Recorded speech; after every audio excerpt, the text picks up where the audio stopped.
Kraft presents The Great Gildersleeve.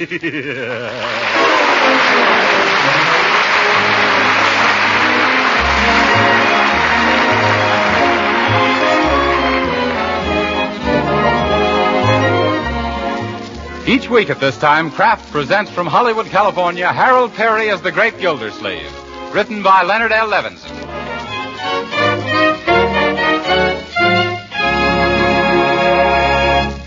We'll hear from The Great Gildersleeve in just a moment. But first, I want to remind you that these are challenging days for every one of us. It's our duty to produce more to help meet our country's increasing needs. And that takes plenty of good food, as you wise homemakers know. Wholesome, nutritious food that provides the energy and nourishment your hard-working, hard-playing family needs. That's why you should know about Parquet Margarine, made by Kraft. Parquet Margarine is a delicious food that's packed full of wholesome nourishment. It's one of the best sources of food energy you can serve.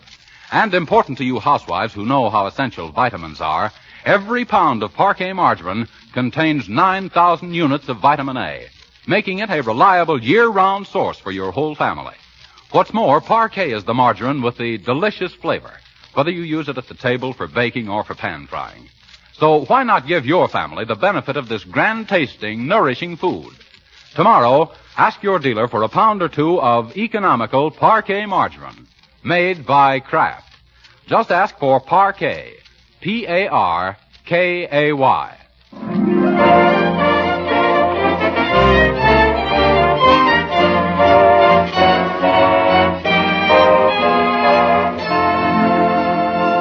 And now let's visit our friend, the Great Gildersleeve.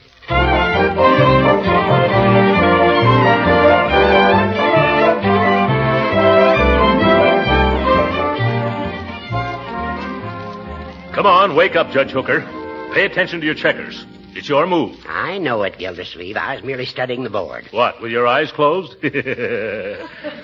Let's speed this up. We haven't got all night here. All right. There, and there.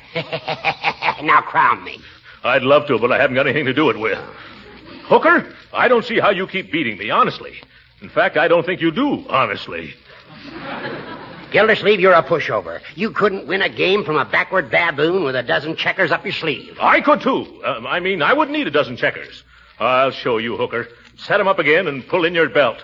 Because this time I'm going to beat the hell out of Leroy. How are you tonight? Hi, Uncle Mort. Hello, Judge Hooker. Leroy? Say, Unc, can I... Can you what, Leroy? Well, I hate to keep pestering you about it, but can I see the circus tomorrow afternoon? Not unless they happen to pitch the tent in the front yard of the Peter B. Flugelhammer Junior High School. Is that where you go, Leroy? Yeah, Flugie Junior High. Say, I grew up with Peter B. Flugelhammer Sr. That's who the junior high school was named after. Well, I thought the school was named after Peter B. Flugelhammer Jr. No, Junior was the son of Senior, after whom the junior high school was named. Poor Junior. He never could finish senior high. Yo. But gee, Uncle Mort, could you call up school and ask if I could skip tomorrow? I did, Leroy. I even went so far as to predict that you wouldn't be feeling very well tomorrow. What did they say? They told me that an excuse for illness while the circus is in town must be accompanied by a note from your doctor. Shucks, that's a heck of a note. Yes. Well, there's no use grousing, young man. Remember, school must come first. Now, sit down and get started with your homework. Yes, Leroy, your homework, that's the thing that's going to count in later life, not going to the circus. I don't think so, Judge. Because in my later life, I expect to be a lion tamer. Oh? You don't need any education for that. All you need is a kitchen chair and the right kind of breakfast food. Well, yes. This lion taming is new, though. Last week you were going to become a pitcher with the Brooklyn Dodgers. Oh, that was last week. Oh. Gee, I wouldn't mind missing the circus so much, Uncle Mort, but I hate to see those passes go to waste. Oh, did you get passes, Gildersleeve? Did I get passes? Yes, sir. I've got certain connections. Yeah, Uncle Mort gets the right number of beans in that jar in the drugstore window. Oh. Yes, I connected that time. Gee, Uncle Mort, are you sure you can't take me? I'm sorry, Leroy, but you'd better make up your mind to skip the circus. Oh, gee, a guy can't get any fun out of life. You know, Gildersleeve, sometimes I think our school system has become too scientific, too streamlined. You're right, Judge. These days, everything is streamlined. Except me. Yes. Things were a lot different in the days when I went to school. What a memory. I sat next to Petey Flugelhammer. Huh? That was long before he was elected lieutenant governor and then named a school after himself. Oh. We had none of this modern stuff like getting a doctor's prescription to go to the circus. Yes, it was the same in my school days, too, Judge. Of course, I'm not as old as you are. What do you mean, Gildersleeve? You were shaving when I was a little shaver. I was not. You were, too. All right. I was always taught not to contradict my elders. Come to think of it, Judge, we kids used to have a lot more fun than modern children have. I can still remember some of the tricks we pulled at school. So do I. Shenanigans, they were called. Yes. I'll never forget the time I dropped a paper bag full of water on the Spanish teacher. Only it turned out to be the new athletic coach. And when he caught me, boy, was he athletic. That's nothing. I once sneaked up behind Miss Pettibone's desk and tacked her dress to the floor. Kids don't do a thing like that these days. Yeah, kids can't do a thing like that these days.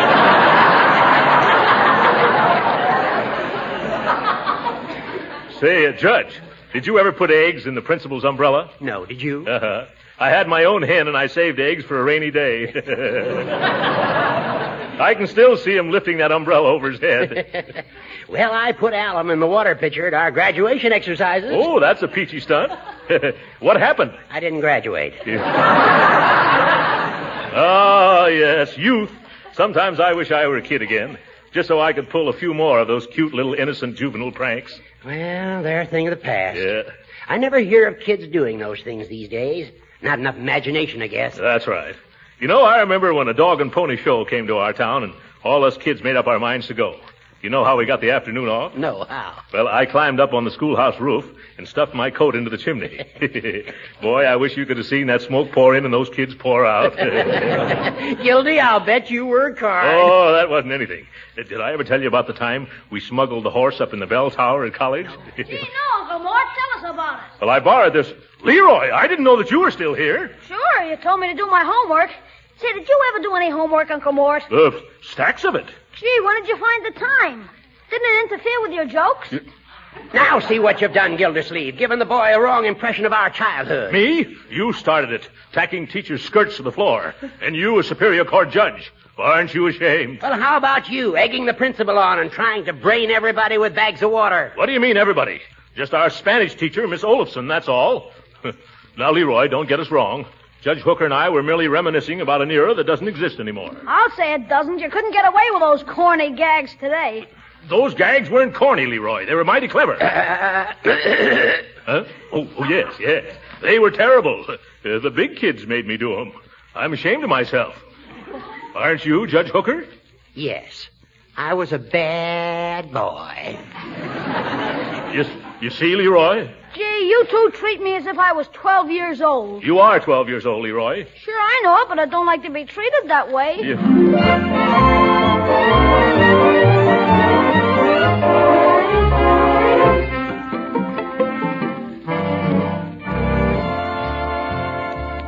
You'll have to hurry, Marjorie, if you're going to the circus with me. I'm almost ready. What's the rush, Uncle Mort? Well, I'd like to get there on time for once. No matter when I start, it seems I always arrive in time to get caught in the opening procession. One year, a hippopotamus chased me around the ring twice. I never did find my seat. It's too bad Leroy couldn't get off from school to come with us. Yes, the poor boy. Well, we'll bring him back a red balloon and a little whip with a tassel. Hey, anybody home? Hi. Leroy! Gee, I'm glad I caught you before you left for the circus. Well, Leroy, what are you doing home at this hour? School was dismissed just now. Come on, let's go to the circus. By the way, Leroy, why were classes dismissed? Well, you might call it an accident. Accident? What was the accident? Oh, nothing serious. Then what was it? Oh, it seems they had to get all the students out quick on account of all the rooms had to be aired out. Aired out? They did? Why? Well, nobody knows for sure exactly, but the general opinion is that somehow or other, a skunk got into the air conditioning system. Oh!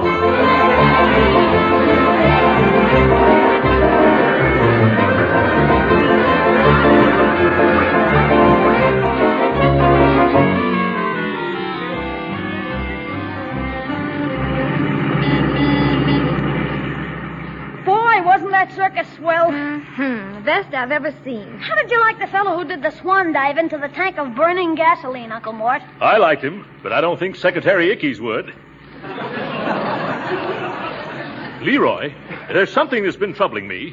It's that skunk in your school. You mean Mr. Proctor, the principal? No, Leroy. The one that got into the air conditioning system. Do you happen to know how it got in there? No, I don't. Say, remember the tiger that rode on the elephant's back? How did they train him to do that, Uncle Mort? Oh, with kindness, I suppose. Leroy, did you happen to have anything to do with it? With the tiger, Uncle Mort? No, the skunk. That wasn't a skunk, Uncle. It was a tiger. Tigers and skunks have different kinds of stripes. I know they have. I'm talking about school. So, I've been thinking. Isn't it a strange coincidence that this accident occurred on the day the circus came to town? Yeah, funny, ain't it? Say, Uncle Mort, what do you think would happen if when the lion tamer had his head in the lion's mouth, the lion suddenly had a sneeze? Well, I don't think anyone would say gesundheit. Now, Leroy, I hope that nothing Judge Hooker and I said about our school day pranks caused you to try to imitate us. Oh, no, sir. You understand we were just talking about old times. Yes, sir, like Judge Hooker says.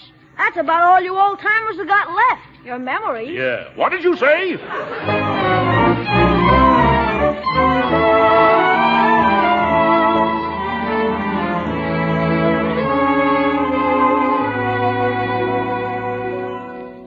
Good afternoon, Bertie. Is Leroy home from school yet?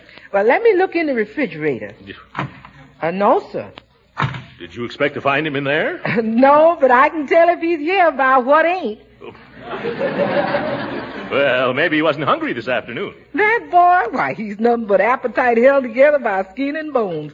Oh, what's the matter? Well, there's a lot of strange things going on at Leroy's school, and I'm afraid that maybe I'm partly to blame. How come you messing around the school?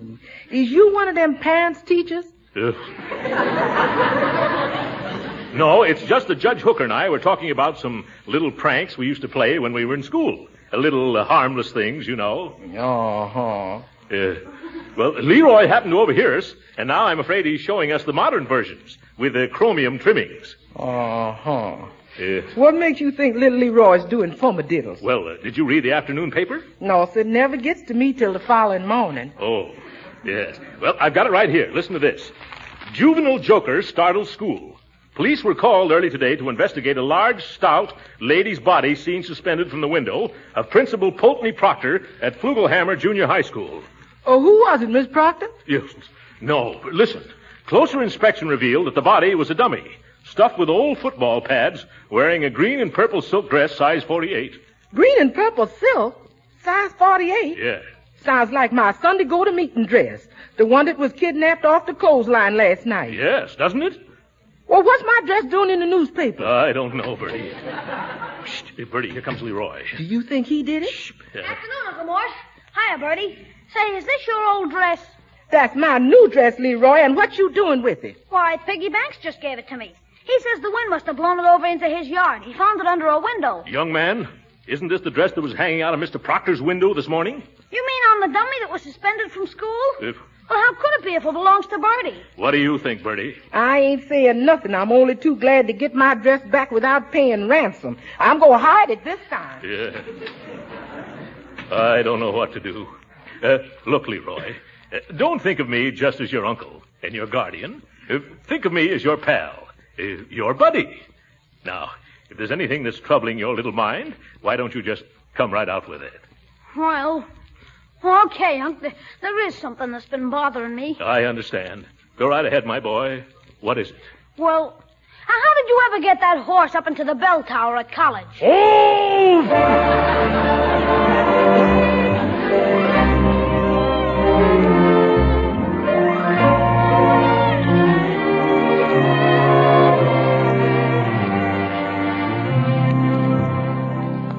The reason I asked you to come here tonight, Judge Hooker, is because you and I are turning Leroy's school topsy-turvy. Why, I haven't been near the place. We've been doing it by remote control.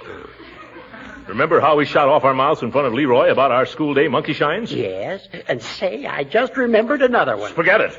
Leroy's been up to all our old tricks. Oh, his teachers have caught him, huh? No, that kid's smarter than we were.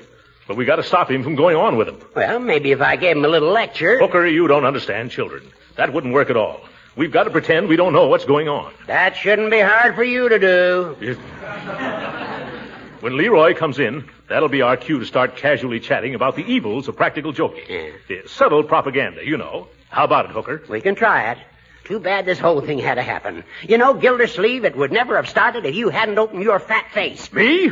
Why, it was you that started it, you little travesty on justice. Is that so? Why, Gildersleeve, if you had the intelligence of a jackass. But no, why should I daydream? There's no use arguing with you. Why not? Because I don't argue with blubberheads. Well, I do, you blubberhead. Just because you're a judge, do you think? No, I can answer that myself. You don't think. Don't you provoke me, you big wad of wind. Oh, that settles it. I'm going to lambaste you with... Oh, excuse me, I didn't think... Come right in, Leroy. I was just telling Judge Hooker how to baste a lamb. Wasn't I, Judge Hooker? Huh? Oh, yes. Don't let us disturb you, Leroy, my boy. Go right ahead and do your homework. Just pay no attention to us. I won't. As we were saying, Judge, don't you think that juvenile delinquency often starts with some innocent boyish prank? When were we saying that? Oh, of course, Gildersleeve. Quite often a young fella starts out for a lark and winds up in a cage. How's that? Oh, Judge. Then you think that practical joking can lead to serious consequences? Surely. It starts out with a fella dipping girls' pigtails into inkwells, and then he becomes bored with that and puts firecrackers in the coal scuttle. Yes. Or water in the teacher's galoshes, and then setting them out to freeze. Never heard of that one before. Huh? That's only good in real cold weather. Well, in summertime, you can always put flypaper on all the chairs. Yes. With the words "kick me" printed on the back. Say, I did that when I was in 4th grade. You should have seen the fun at recess. You know, I used to hunt for frogs during recess and put them all in the lunchboxes. Once I made a mistake and put one in my own lunchbox. Did I tell you about the time that I snagged our principal's wig with a fish pole and then hoisted it to the top of the flagpole? Oh, boy. I wish I could have seen... Oh, my goodness. What have we been saying? Huh? Leroy, don't you pay any attention to this old... Say, where is Leroy? I don't know. You said pretend he wasn't here, and by George, he isn't. Yes, and a lucky thing, too. How did we ever get started talking like that again? I remember distinctly. You began it, Gildersleeve. Me? Why, you feeble little fuddle-headed fuddy-duddy. Smile when you say that, Gildersleeve. Smile? I'll laugh right out loud.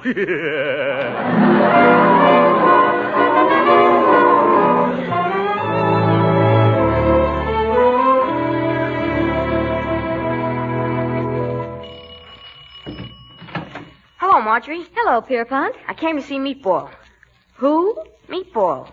You know, Leroy. Only he don't like us kids to call him Leroy anymore. Like I don't like to be called Pierpont. All right, Piggy. Come on in. Oh, Leroy, Piggy Banks is here to see you. Come on to the library, Pig. It's right that way. Thanks. Well, come on in. Don't be bashful. But your uncle, that's him behind that newspaper, ain't it? What's the matter with him? Oh, nothing. He always does that after dinner.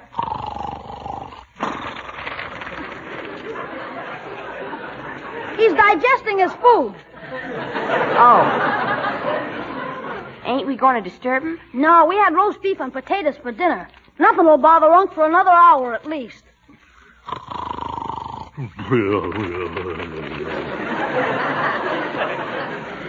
Now, let's get going on that history stuff. Well, I know Miss Keller's going to ask us about the vice presidents tomorrow. Are you sure? Sure, I'm sure. She's going through the book exactly the way she did last year, the first time I took the course. Okay, I think I got it memorized. But is she going to ask us the names of all the vice presidents? She did last year. I kept a diary. All right, but gee, what a question to ask. Well, you check the list and see if I get them right. Shoot. John Adams, Thomas Jefferson, Aaron Burr, Aaron Burr... You said that. Say, Meatball, what do you think of the stuff that's been pulled off at school lately? Oh, I don't know. What do you think of it? Oh, I don't know. Have any idea who's doing it? Gee, I don't know. You got any idea? Well, I don't know. Who do you think? I don't know. Let's get back to the vice presidents. Okay. Shoot. John Adams, Thomas Jefferson, Aaron Burr. Say, I wonder who put the iron sulfide in Miss Keller's inkwell. How'd you know it was iron sulfide, meatball? Shucks, anybody knows that's the stuff that puts the smell in inkwell. You know who pulled that one, Piggy? Let's get back to Vice President. Okay. John Adams, Thomas Jefferson, Aaron Burr. I don't know what good knowing the vice president is going to do a guy who's going to be a stuntman in the movies. I thought you were going to be a lion tamer. Well, lion taming's just one of the stunts I'm going to do. Talking about stunts, did you hear about the one somebody just pulled tonight over in the schoolyard? Which one's that? I bet you know about it already. Well, maybe I do and maybe I don't. I ain't saying. What are you talking about? Oh, about what they did to old man Flugelhammer's statue. Somebody dressed him up in a set of red flannel underwear and a corset. No kidding. Yeah. Boy, if they ever find out who did that, they'd be expelled from school pronto, I bet. Let's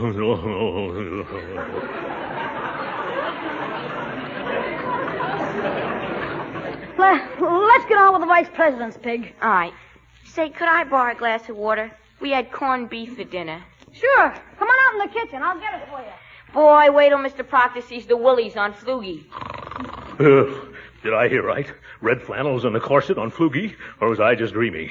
No, there's Piggy Banks' hat. It's true. Oh, let me think. Yes, that's what I'll have to do. Yes, 6. Hooker's just as much to blame as I am. I can't let Leroy be expelled. Hello, Judge. This is Gildersleeve. You got to help me with something. I can't explain now, but I'll pick you up in about 10 minutes. We got a date with an old schoolmate of yours.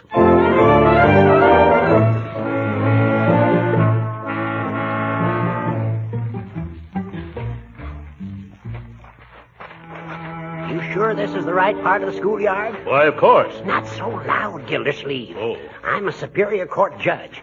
Can you picture what would happen if I'm caught? Yes, scandalous, isn't it?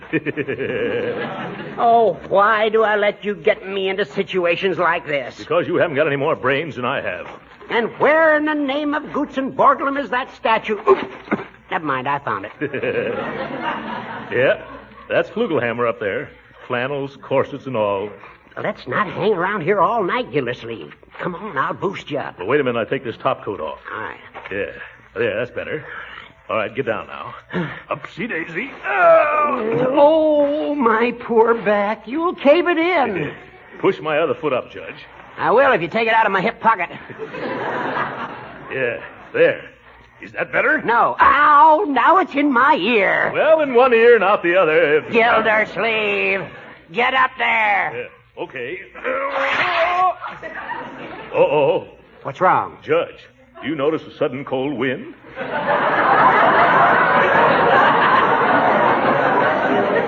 No, can't say that I do. Which way is it coming? Up.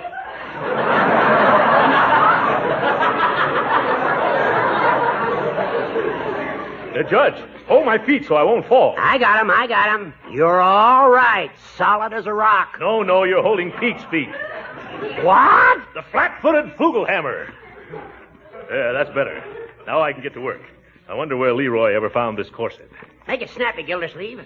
Who do you think you are, Gypsy Rose Lee? Yep. Okay, I've got it now. Here, catch it, Judge. Hurry up before somebody catches us. All right. Hey, Leroy must have sewn this underwear on. I never knew the little rascal could sew. How's it coming, Gildy? Just another second. Yeah. Cut out that whistling, Judge. I'm not whistling. That must be the night watchman. Oh? Come on, rip it off. Let's scram. Okay, head for the car, Judge. Hey, who's there? This way, Judge. Quit calling me Judge, Gildersleeve. Oh, Don't you believe him, Gildy? Oh! Scatter, Judge, scatter! I'll meet you at the drugstore.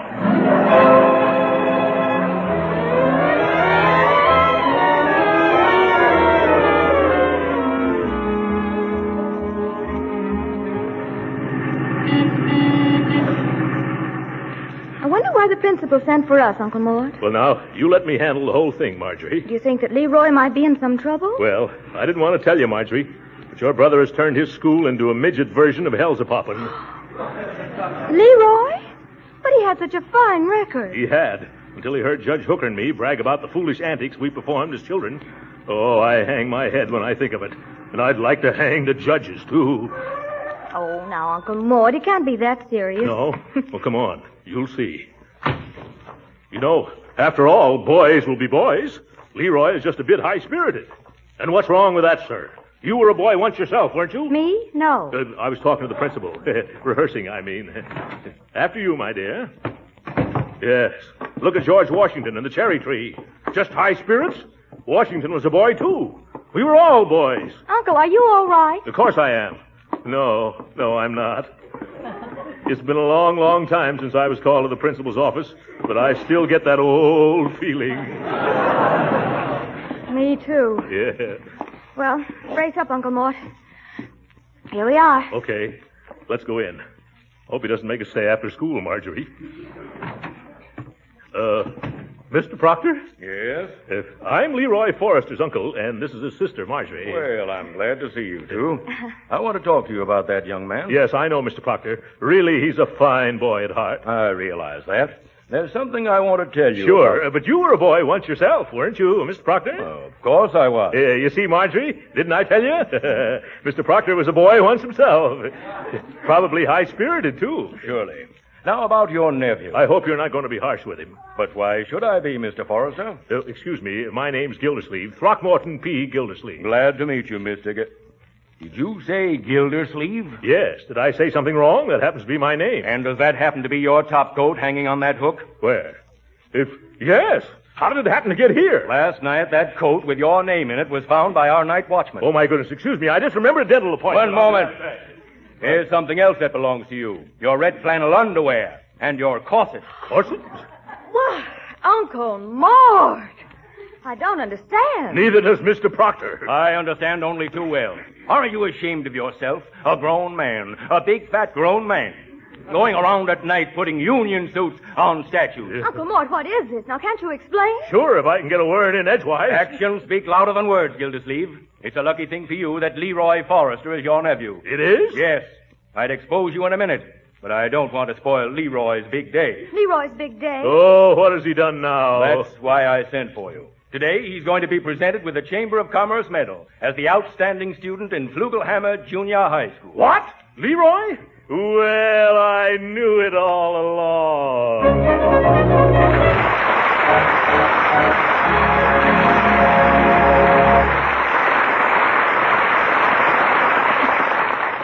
The great Gildersleeve will be with us again in a few minutes. But right now, I want to ask you, what is the most welcome compliment a hostess can receive? Well, I'm told it's sincere appreciation of the dishes she serves. Comments on the lightness of her cakes, the flakiness of her pie crust. Exclamations on how downright good everything tastes. So here's a tip for you housewives. For baking that's sure to win compliments, use delicious Parquet margarine, made by Kraft. You see, Parquet margarine is a genuine flavor shortening, not a bland, tasteless fat. Yes, the same delicate, appetizing taste that makes Parquet margarine so delicious for table use gives added flavor to baked foods, too. And Parquet mixes so easily and creams so smoothly, it's really pleasant to use. Remember, too, that Parquet margarine's flavor makes pan-fried foods taste better, and it doesn't spatter or stick to the pan. And whether you serve delicious Parquet margarine at the table or use it for cooking, you are giving your family a nutritious, wholesome energy food. Remember, too, that Parquet is an excellent source of vitamin A. So give your family the benefits of this delightful, nourishing food. Serve them economical Parquet margarine tomorrow. Just ask your dealer for Parquet, Parkay. It's made by Kraft.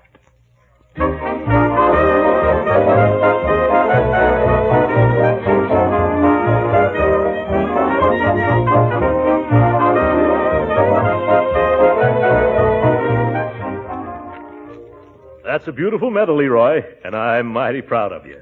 But, won't you answer just one question for me, my boy? What is it, Unc? Who was responsible for all those escapades around your school? Now, Uncle Mort, I positively don't know. What's more, I don't want to know. And then even if I did know, you don't think I'd squeal on my pal Piggy, do you? You're a bright boy, Leroy. Good night.